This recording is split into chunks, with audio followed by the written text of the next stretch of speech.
Chitire zvakanaka mwana neapo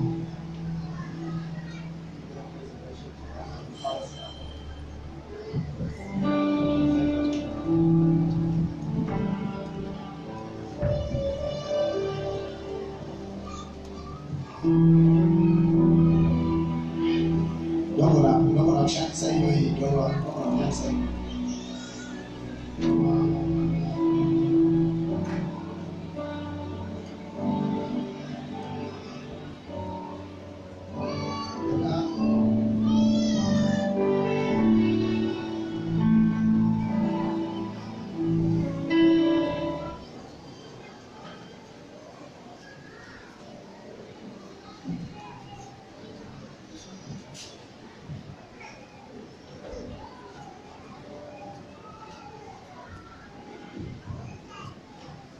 kutenga Mwari w'amasi bose mangwanani ano mukana wadapiwa akitambira kumana na samu ya mzekeka mwisho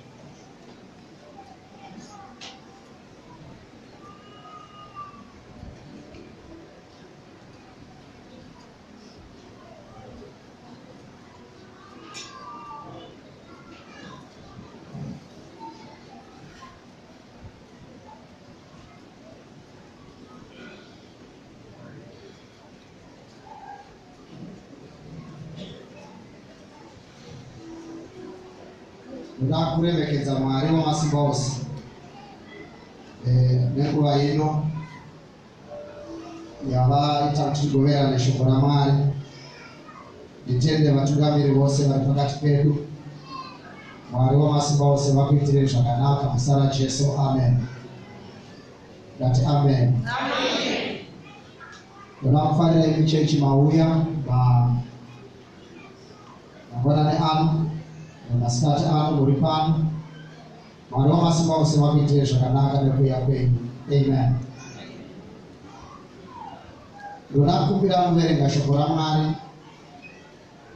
ndiende kubhuku yandakapedzisira kuparidza kwairi pane kanguva kakati rebei. Pane shoko ranga richiiswa pamwoyo pangu naMwari usiku hwose ndakarara Mwari uchitsimbirira shoko iri kuti ndiritaure nhasi mukereke yaMwari w'amasi bose. Muverenga achiuya nokumbira kuti saundi yemaiki iyi isaite kuti ndisashingairira stereki ndakaibata. Bhuku yaZvakazarurwa chapter number 2 from verse number 1. Bhuku yaZvakazarurwa chapter number 2 from verse number 1.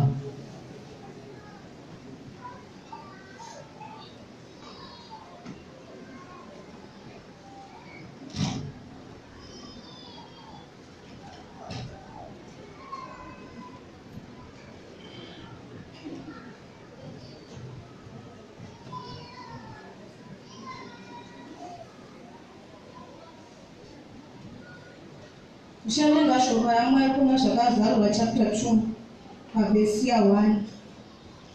Unto the angel of the church of Ephesus write, these things say he that holdeth the 7 stars in his right hand, who walketh in the middle of 7 golden candlesticks. I know thy works, and thy labor, and thy passions, and how thou canst not bear them which are evil, and thou hast tried them which say they are apostles and are not, and has found them liars, and has borne and has patience, and for my name's sake has labored and has not fainted. Nevertheless, I have somewhat against thee, because thou hast left thy first love.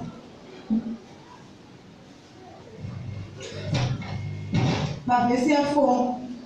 Nevertheless, I have somewhat against thee, because thou hast left thy first love. Remember, therefore, from whence thou art fallen, and repent, and do the first works, or else I will come unto thee quickly, and remove thy candlestick out of his place, except thou repent. Mwalimu ropafatse maya mekuwerenga kwakanaka avakomborere musara Jesu. Amen. Musara Jesu. Amen. Vari mashure muri kundizwa here? Iri clear sawa?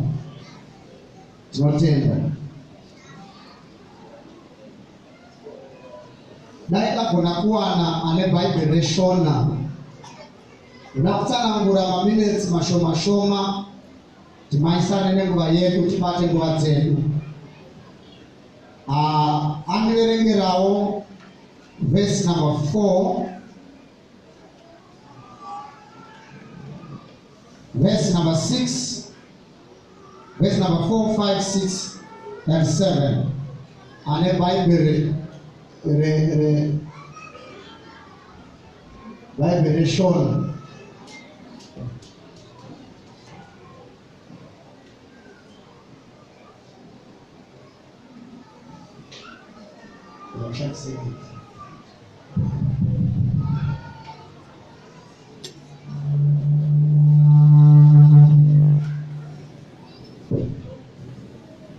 Zvakazarurwa chapter 2 verse 4.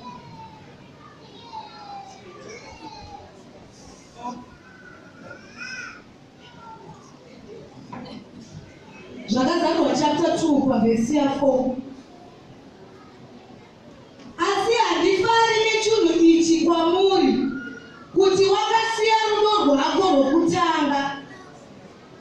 Asi handifari chinhu ichi kwauri, kuti wakasiya rudo rwako rwokutanga.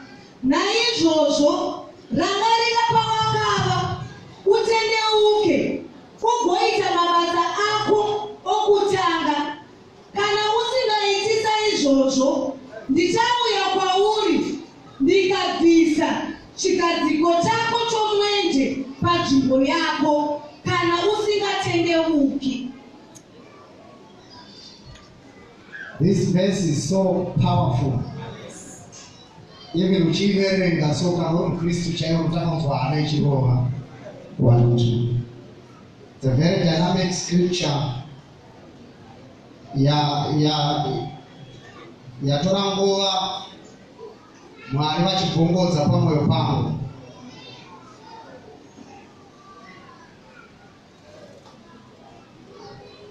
Ndainamata last week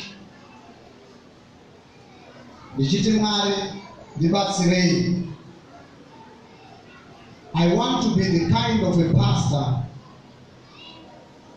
wamunoda imimi kuti ndive, kwete anoda kuti vanhu, anoda kuti ndive zvinoda vanhu, but ndive zvinoda imi Mwari. Kana takawanda muwaniro, mumwe nemumwe anofunga kuti dai vange vakadai, dai vanga vakadai. Zvino ndinogona kutadza kuzvigona.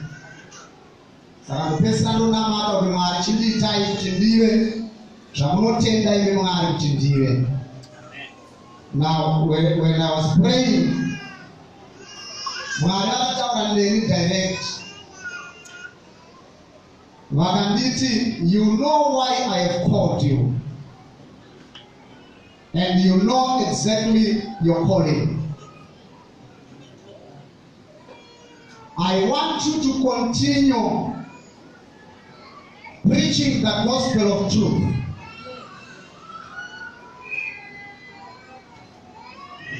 Don't compromise the truth of the gospel for the sake of popularity and fame.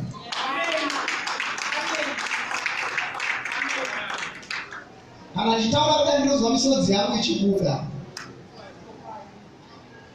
kuti Mwari vandibatsire,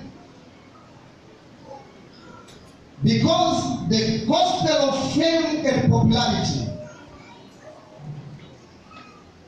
ndo iri kunyanya kutsvakiwa navanhu vazhinji. Hazvina kuipa kuti uzivikanwe, hazvina kuipa kuti vanhu vakutende, but dambudziko riripo nderekuti ukada kunyanyotedzera vanhu vachakuitisa.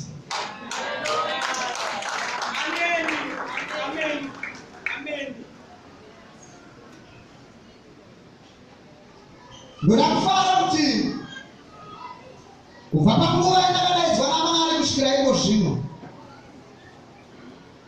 handinyari kutaura vhangeri kunyange inorwadza munhu pamwoyo. Why? Because kuungana kwese kwatakaitawo kunyaya iyi haiperere pano. One day tine patichanomira pamberi pechigaro chamambo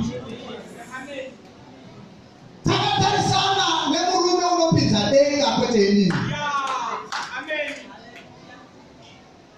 Chinorwadza pamazuva iwaya, there are people who are popular and famous. Vachanzi handikuzive, endai kwamaitira mabasa enyu. My God. Ukaverenga Bhaibheri shoko raMwari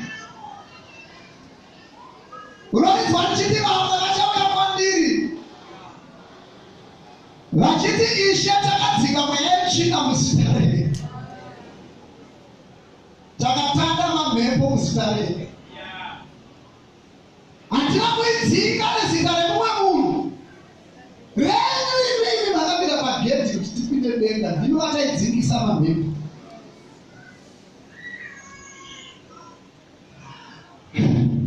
Vanoti Bhaibheri chiti ndichavataurira pachena, ndozvotaura Bhaibheri. Ferere ferere.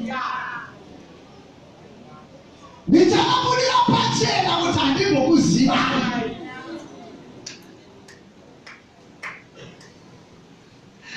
Hakuna chinhu chinorwadza kurambirwa nemunhu wawaishamisira zita rake.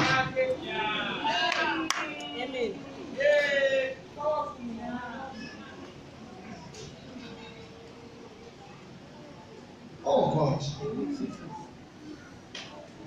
Tine makore mangani tichinamata chechi, tichishandisa zita iri.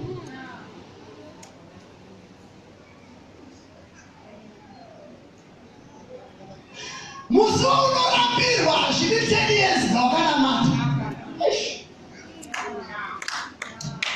Musi unorambirwa zvinomboda some seconds kuti ubva watanga kunanga kwawaiitira mabasa ako.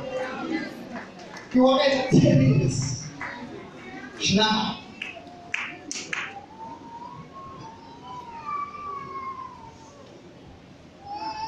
Pandakanyora exam yeMaths ndakateswa Maths dzandakadzidza for 4 years, ndikadziteswa in 1 hour 30 minutes.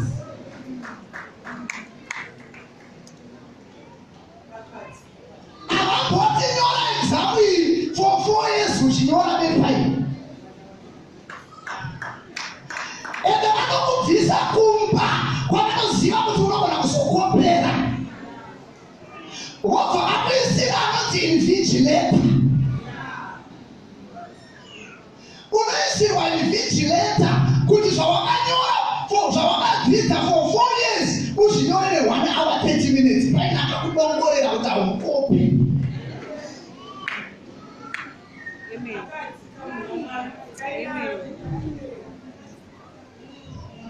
Mama mararamiratireita zvikopama zuva iroro pamupfudzu Mikaeri naGabhurieri ainzviti aona chobva chakaraudza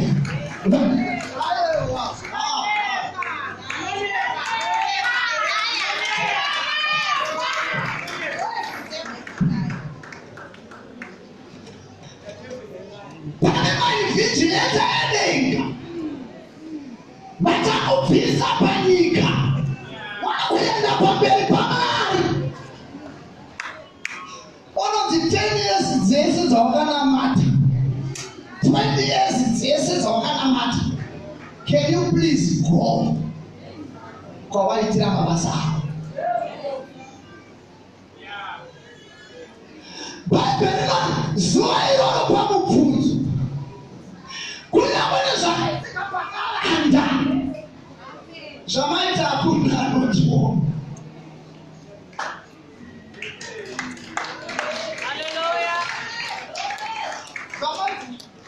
Zvakati pakabva mwana wemuchechi aripo, pasita avapo, ngatiitei madiro acho zvina tiri pano nezvakaitwa pakavanda zvichatibvurwa chii.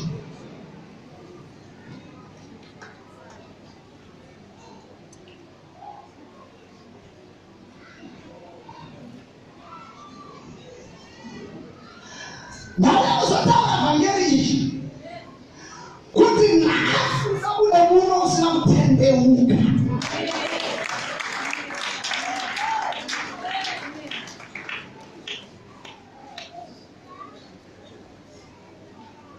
Nhasi handina bata mota yako nekuti mota uende nayo pamberi paMwari. Nhasi handina bata imba yako nekuti imba ikasara chigaro nevana vanzvadzi yamai vako, iwo waenda pamberi paMwari. Pati mubvunzo unoti kana wazovepo, kana waipapo panopidza dei.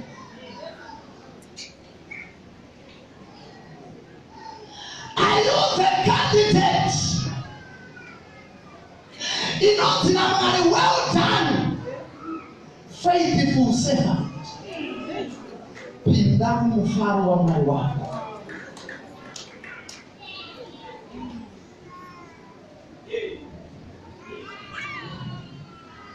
Apo Jesu wanouya kutora iye anotora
If you don't repent, forget about heaven.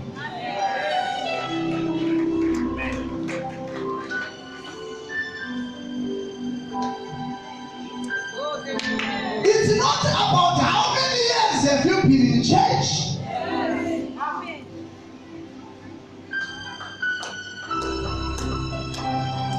But it's about the transformation of the inner man, the transformation of the inner man, the inner being. Not about how many years have you been in this church.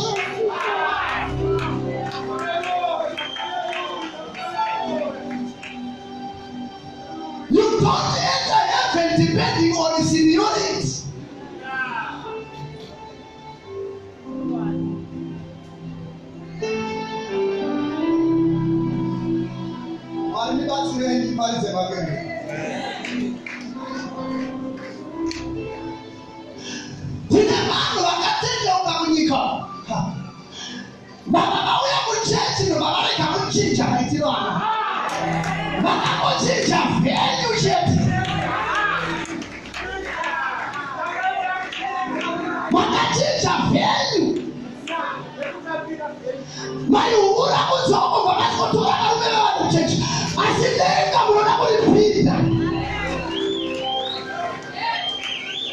The devil is a liar.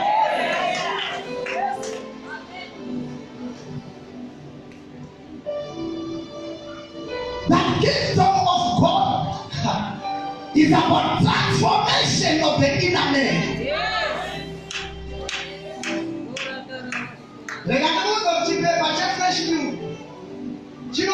Fresh milk. Fresh milk, but mukati wakora.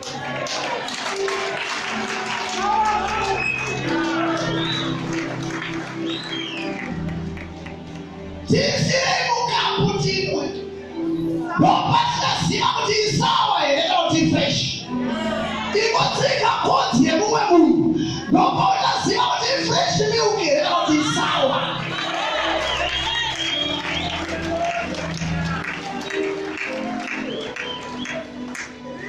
The devil is a liar. Wanaona kwenda kudenga iti ame. Asema kuna kusema kwa wachikama kwa faiti ame.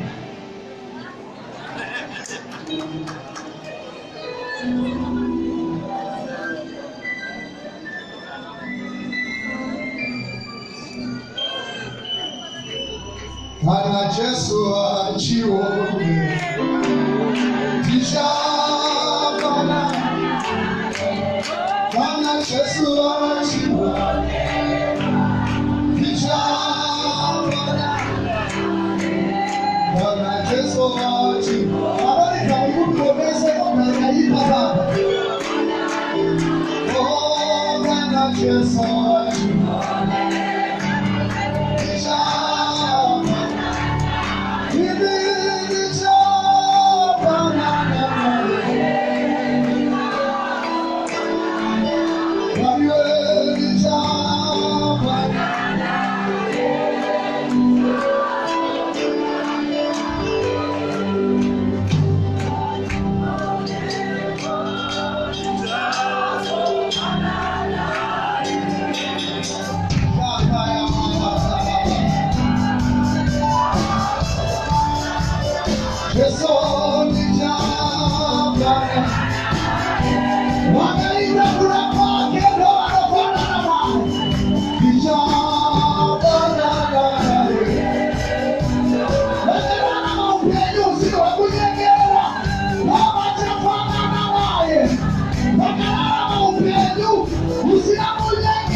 Akupindi chakaipa kuja kwenye shimwe. Hakuna kuja kwenye ziara na chakaipa. Mungu mtendi kara wakatende ukapa mberipara. Wewe utopa mbere Yesu achite. Pana mchiti muri bata musi batati. Muri barebi bene bali wa hypocrite.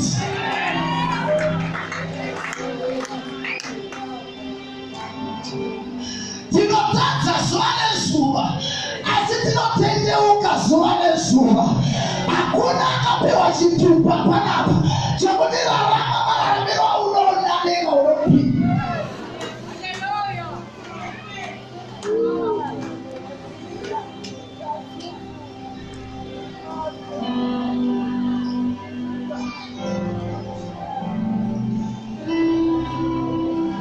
Bible knows the truth shall set you free. Especially diaspora yangu anza kupata. ine vanhu vanotiti independence. Don't touch our areas. But when I don't say whether you are in diaspora or you are back in Zimbabwe, one day, tichamira pamberi pechigaro chamwari.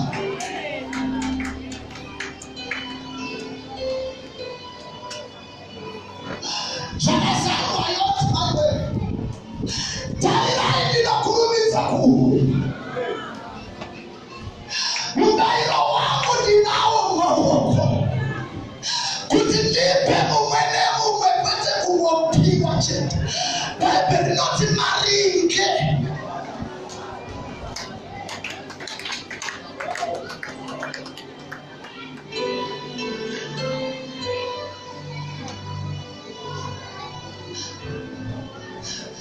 Bhaibheri rinoti tarirai ndiri pamusuo. I am at the top. Handisi pamusuo chete, but I will knock you.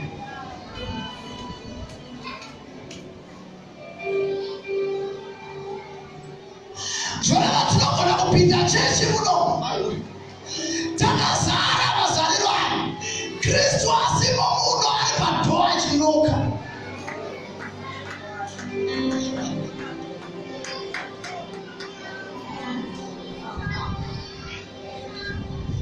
Tikoita ma-items presidency ikoima tikoikodekoreta vatungamirira ogara pamachiya mashupa but ari panze achinoka.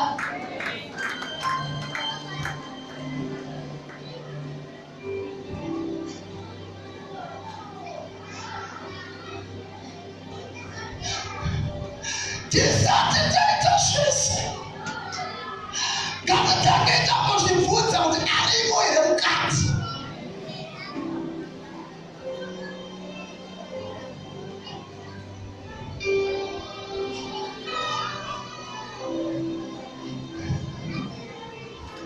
Achinoka agari panza vakabata maiki muno vachiti bata mukadzi wako iko zvino paikanga paifaya, bata murume wako iko zvino paikanga paifaya. Panza apa chizoti iye achitori panza chizoti noizivi kuti Yesu munhu waMwari mukati ndoiri kutadza kuti vanzwe nnoku yandiri kuita kuti ndinoda kupinda.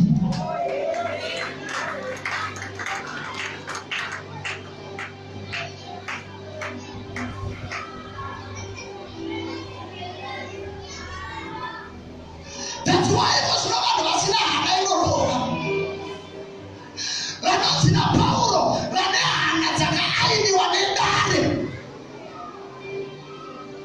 vakuita zvinhu zvaMwari vasina hana inorova.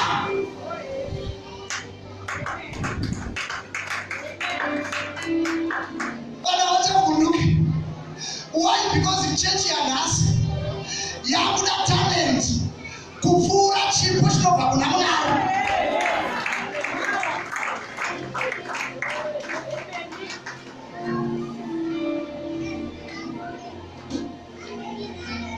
Vanhu vakuziva zvinhu zvaMwari but vasati vakuziva Mwari wacho.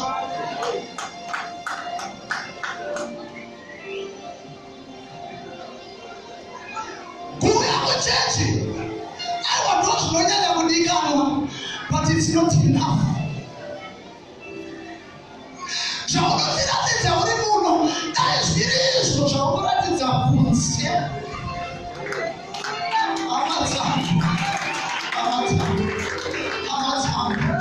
Zvaunopoteya uri pano dai zviri izvo zvaunoratidza makunze.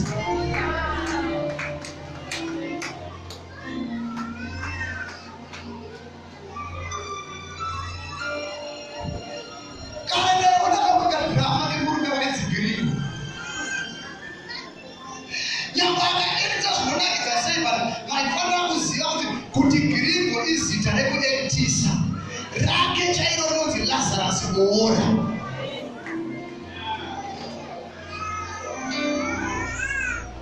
Unogona kuemera kuitisa zvinhu zvechechi.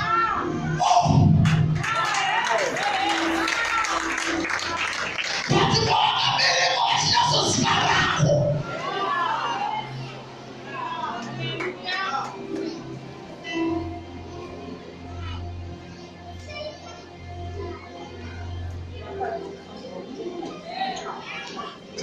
kuvhiya munhu. Hakuna kuoperation kunoita kunge mulebhuru ward. Muoperation mune silence, mulebhuru ward mune noise because mune chiura kusharwa. But muoperation ukaita zvekutamba uchida kuti mama unofa wakavhiyiwa.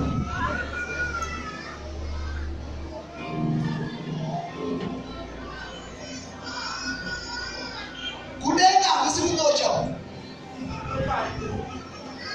Unonzi bhazi rekubocha harizare sadza yepamusoro zvinoenda. Zvinoenda chete, zvinoita sei?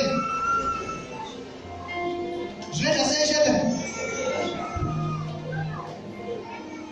Wabva kunobatwa nemukomana uko, wabva kunoitwa zvisiri izvo nemukomana uko, but you still feel comfortable kuitira Mwari zvinhu. So unazonzwa kuti paunenge wakuzviita unoita kangoma kubva kusowe, iwe uchibva kupongo, uchibva kunoita zvisina nebasa, but you feel comfortable kuda kuita zvinhu zvaMwari.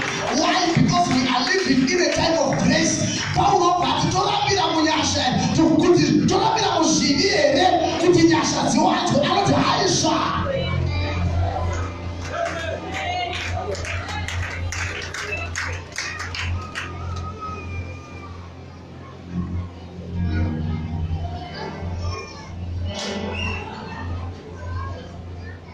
Hakundisipata zvimwe maareas edu musaite sei. Handipinzidenga ini enda mozera mukatanga kudenga paQ apavanzi invite mapastors first preference vaende kumberi. Ndepano panyika patinogara yekumbera atava kudenga vanhu vose vanogona vari pamberi, pastor vari pakati, bvakera kumashuro, tese tiri pasame queue tichienda.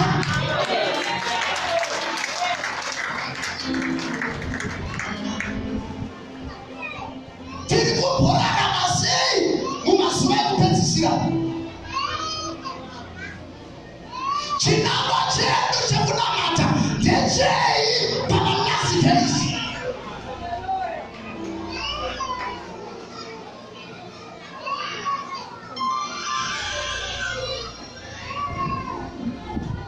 Ndiko zvinorega ndikuti vagere kuziva kuti umwe munhu akaita chiviso mukabata munhu iyeye, kunoita vamwe vanhu vanoda kudhifenda chivi chake kuti vamuitire izvozvo pane vanhu, vamunyadzisa pane vanhu. Iye ndiye anotenderwa kuita zvinhu zvakaipa pane vanhu, but haadi kunyadziswa pane vanhu.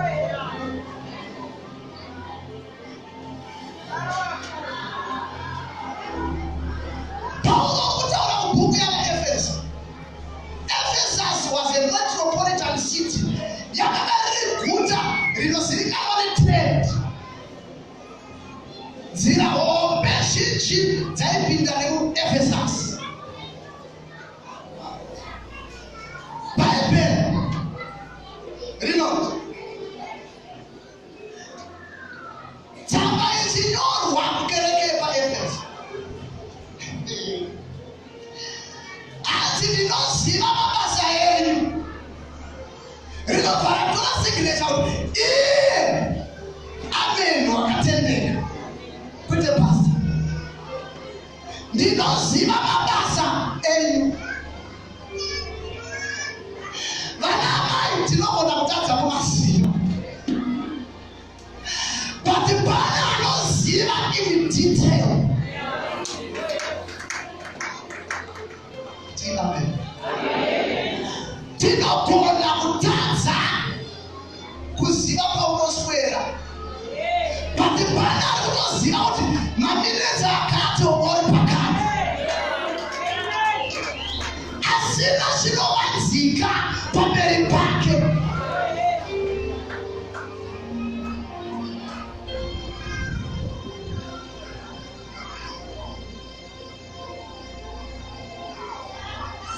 Pane anoziva yawaitoita mari wezuva, mukadzi wako chai asingazivi, murume wako chai asingazivi, maleaders echechi asingazivi. Pane akakuona akakuzuma somubvambisa pakutusa, ndobva anyasokuvheneka, ndobva akuvheneka, ndobva akusiya katichienda.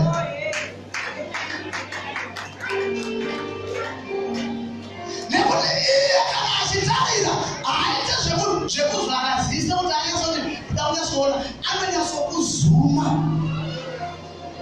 obva akudza padhuze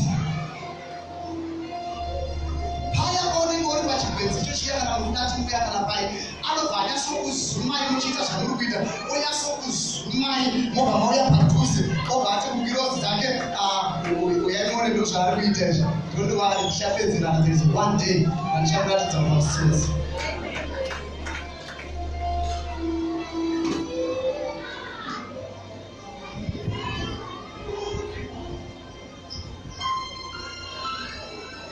paya pamunenge makagara muchiita makuhwa muri chiboka anonyasokuzumai obva anyatsokuunzai padhuze regai ndimudzire kuti kwaari hakuna chakavazika kunyange zvakaitwa pakavanda kunyange zvakataurwa kazevezeve muchiti hatitsoka kuti vasvitsa hatitsoka kuti vasvitsa usatobvudza kana munhu denda anogara ati atsindidzwa kuti usaudze mumwe munhu pati isu aiwa kunodairaka asi isu taita sei anobva vasvitsa murekodi kuti takamumirira paachauya ndopauchaona kuti zvawakataura pakazerezere zvinoita fange zvaiswa paamplify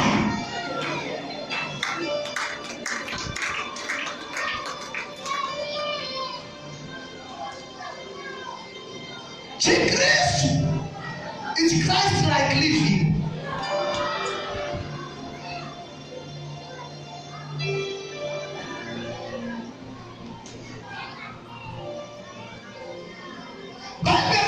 There is no more condemnation to those who are in Christ, but there is to those who continue to live a sinful life.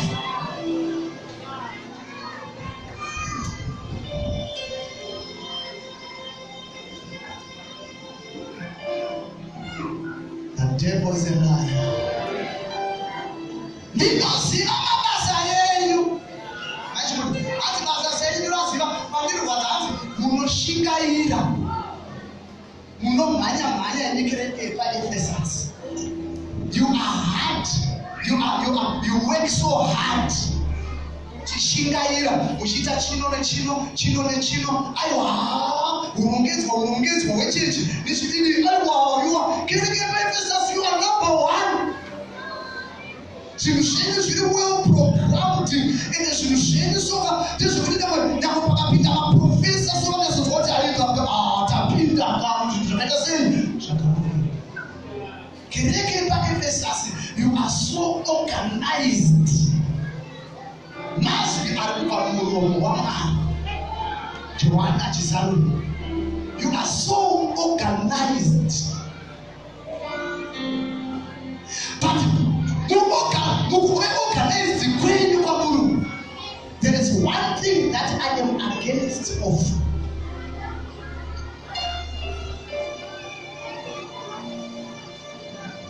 Zvoreva kuti vana baba tinogona kurongeka sechechi but Mwari vaine pamwe vavari kuti apa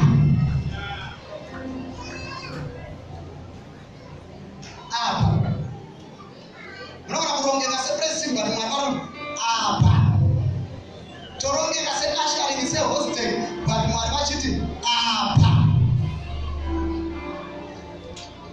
muchitoziva zvenyu kuti mugurupu menyu muna anoita zvakati zvisingadiwe naMwari but muchinyara kutsiurana muchitya kubata mumwe kuti ozobata konzi yake mopfuurira mberi but Mwari vachiti apa.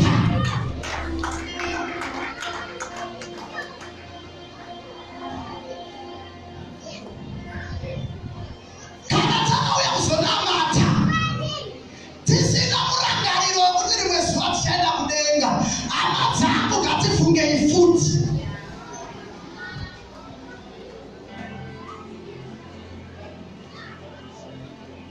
I know your works. Kuti munoshingaira chaizvo. Muchimhanya muchidi kumwe kumhanya kwacho kuri kuitira kuti vanhu vakazonzwa kuti ndakaita zvakati vanondirambira.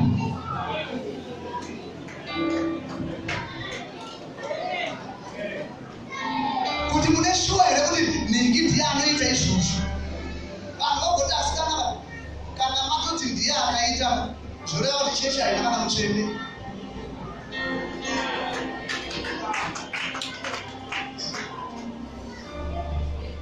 Chimira kana magadzirisi kunyange ukaita zvakaipa vatsvene varipo. Rimwe zuva Elijah abva mukuuraya vaprofita vaBhaari anotiza Jezebel. Mwari omushandira kuti naiwe Elijah ukambovatizawo mukadzi.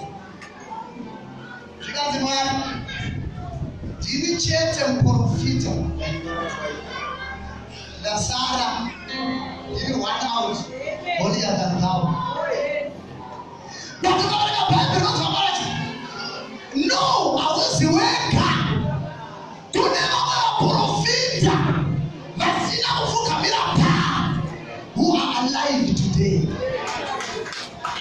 Don't think kuti kana usvika upombwe vanhu vese vari muchechi imombwe.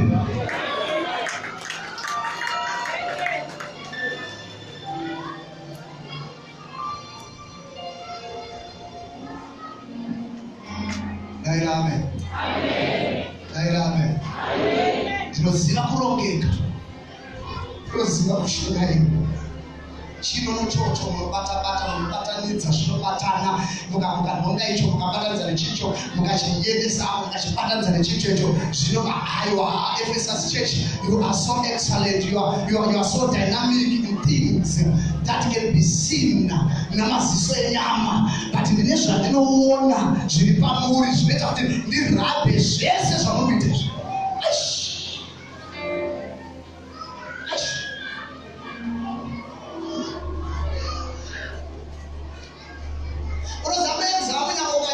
Chakanaka sei chemandorokwati chirungu chemandiriri, but kana usina kumhanya pamubvunzo unoita hiu wakanyora chirungu chakanaka.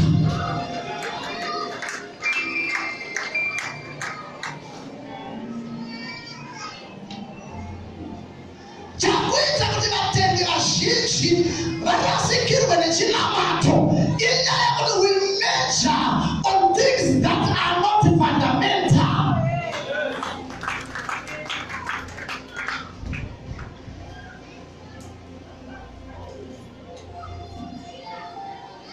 Hakupindi chakaipa kunyange nechimwe. Brother Jesu achiti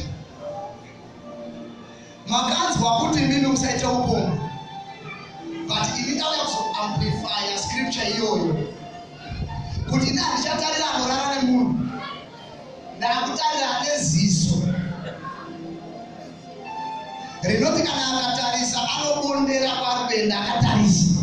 Munhu iyeye manje ndakumurekodha pamwe chete nevakarara navo.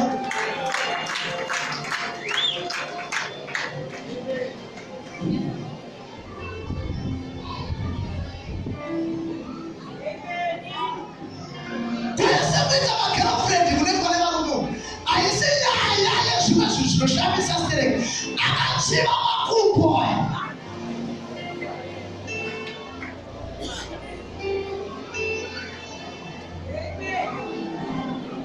Vachivesha kuti means of transport from point A.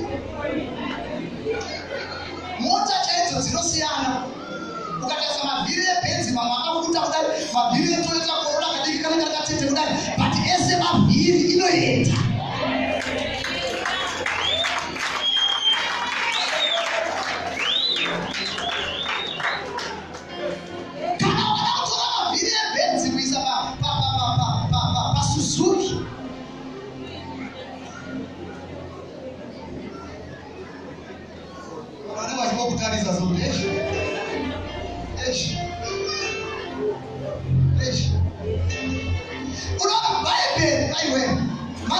Bhaibheri rinoti kana pamaziso ako maviri paine rimwe rinopota richikutadzisa. Bhaibheri rinoti zviri nani kuritombora osara. In other words, zviri nani kuita kondoziso but uri honi pamberi pako.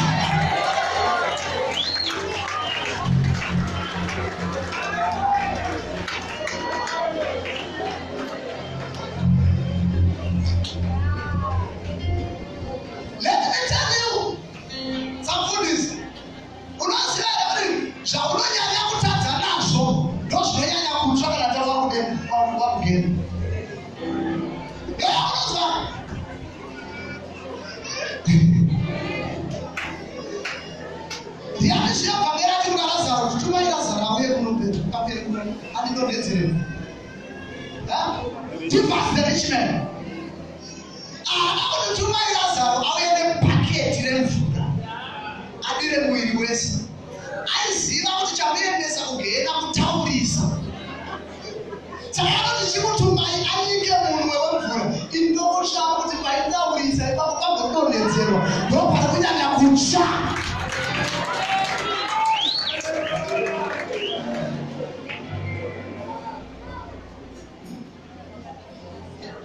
Kudenga uko tichaonerera uko tichaonerera vana vanhu vaifungirwa kuti havapinde so achibhamba so akananga paparatiso rababa vakaitarisirwa kuti obvious.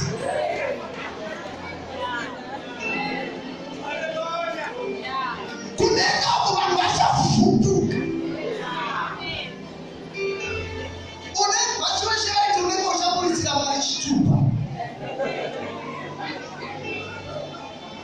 Kudenga uko vanhu vachavhunduka vanhu vachavhunduka so munhu tichanomira pakiuka kumberi uko kunenge kuine mumwe munhu wavaitarisira kuti haauri denga nokugavivi oona achipinda saka zvinobva zvakabva confidence mauri mai.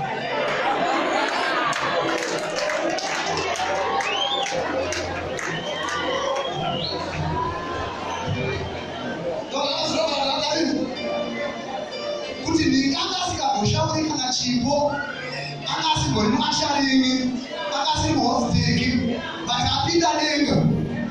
Saka isusu katakati uyo anga asikatogodairi chipo kuzoti sitakashaura.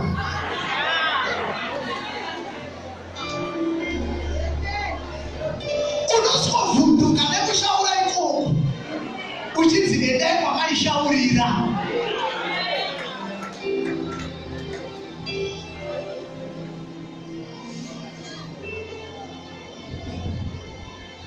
Don't judge one another. Because hauziva kuti pakati penyu muri two pabhenji kana pamacheya mukagara pakati penyu muri two apa hapana anoziva kuti achapinda ndiani.